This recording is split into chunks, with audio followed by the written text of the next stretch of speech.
in the Bible, in Genesis chapter 1, 29, in Exodus 15 and 26, the Bible tells us, God speaking, and said, If thou wilt diligently hearken to the voice of the Lord thy God, and will do that which is right in his sight, and will give ear to his commandments, and keep all his statutes, I will put none of these diseases upon thee, which I have brought upon the Egyptians, for I am the Lord that healeth thee. So, why I stopped eating meat 30 years ago? Well, the long, complicated story starts with a girl, doesn't it always? There was this girl at my church who was always talking about health and all these things, and, she was a beautiful, tall, etc. girl, and the one that everybody admired, and the one that was very loved, and I wanted to impress her, but I was a meatitarian, as I was saying on my Facebook post, and it was one of the hardest decisions to make to get off meat, as I mentioned also in my post. And if you want to follow me on Facebook, the link is in the description. It's an interesting thing, right? When you keep on hearing the girl you like talking about the benefits of health, and yet here you are loving meat. And even though, like I said, pork was like early on my list, because I remember as a young person, I think I was 5, 6 years old, watching a pig getting slaughtered, and when I tasted it, it was like, I hear people saying it tastes good, but to me, I guess the thing was I couldn't get the taste of watching him being slaughtered out of my mouth, and from then on, it's like I didn't want to eat anything that contained pig in it. And fish also, just the bones being caught in my throat, as a kid I couldn't, take it. I remember it happening once, and it's like, oop, no more. But yeah, this girl, it was interesting. I would try, to stop eating the rest of the meat that I was on, but like I said, it was difficult, especially in a household as a young person, and having to cope with all the pressures that would bring.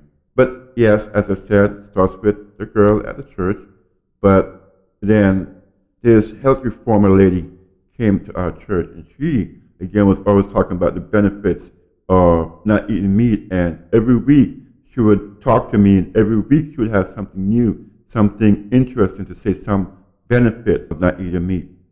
And her words became lodged in my mind, and I took them to heart. But it was actually not at church, but at school, from my atheist science teacher.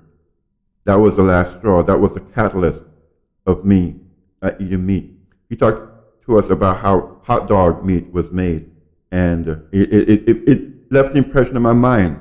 I don't have to say it to you, dear listener, that it was shocking. And he talked to us about how they actually slaughtered meat in the slaughterhouses. Again, a lasting impression on my mind. I'm going to talk about the benefits of not eating meat that I've experienced in a future video, but I just wanted to close with the Memorial Day testimony.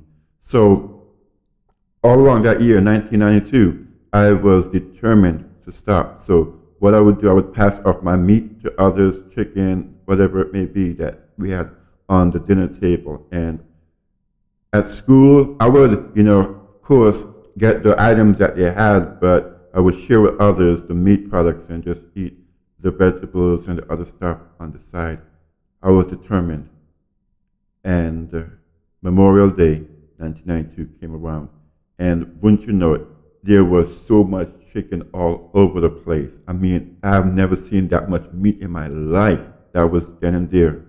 I decided I was going to stop. And I don't think I could have made a better choice, because every year when Memorial Day comes around, it would be an anniversary I could remember, a time to reflect on the decision I had made. I remember actually one person telling me that you should start tomorrow because we have so much meat, and they knew how much I loved meat.